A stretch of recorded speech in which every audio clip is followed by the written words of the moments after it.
Today I decided to revisit a painting that was just one layer in. It was done alla prima style, and I just knew I could improve it with some better composition, some color, and some texture. So what you're seeing right now is just a quick recap of the first layer. I'm approaching it like usual with my shape-based drawing method. After about a minute, that's when I finally get into changing the composition. And this is such a critical thing when it comes to making a good portrait painting. There's so many different ways to approach composition. And when I mean composition, I'm just talking about how the whole overall feel of the surface of the painting looks, the darks, the lights, the color, how all those things are organized, because getting those things organized well is such a big part of having a successful painting. And this one wasn't really working for me. About a minute in, you're going to start seeing me push around the background a little bit to get things to flow a bit more.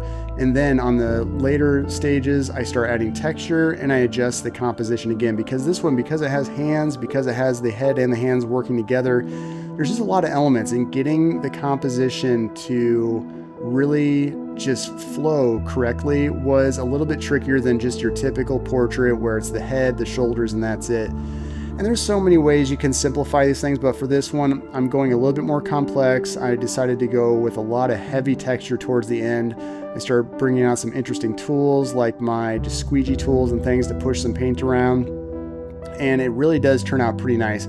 Now overall, you're going to see me using some purples about midway through this. You're going to see a lot of purples being used.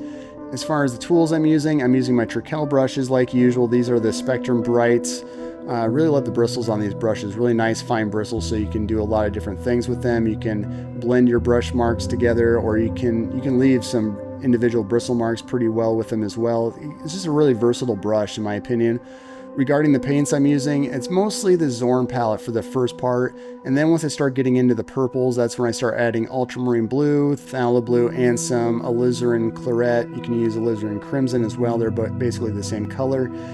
But towards the end, that's when I have a lot of fun with texture. That's when I start bringing out some palette knives, some squeegee tools, all kinds of different things to really create some very unique movement in the background and how it interacts with the subject. And it all just kind of comes together. And I think going thick with these panels is really good. These are Trykel panels I'm using, and they have a lot of texture on them. So I decided I wanted to hide a little bit of that texture with some really thick paint. And I think that created a nice balance between the texture from the panel and the texture from my paint towards the end of this.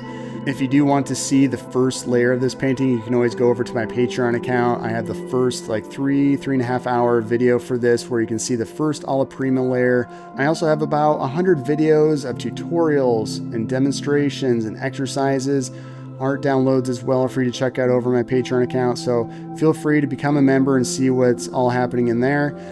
Like and subscribe to this video, that'd be awesome as well. And I'm just gonna go ahead and let this thing play out now. I don't have a name for this painting yet, so if you have a name, that'd be great. Feel free to drop a line in the comments on what you think you call this one. But I'm just gonna go ahead, put some music on in the background so you can watch the rest of this video play out. I will talk to you again next week. All right, bye.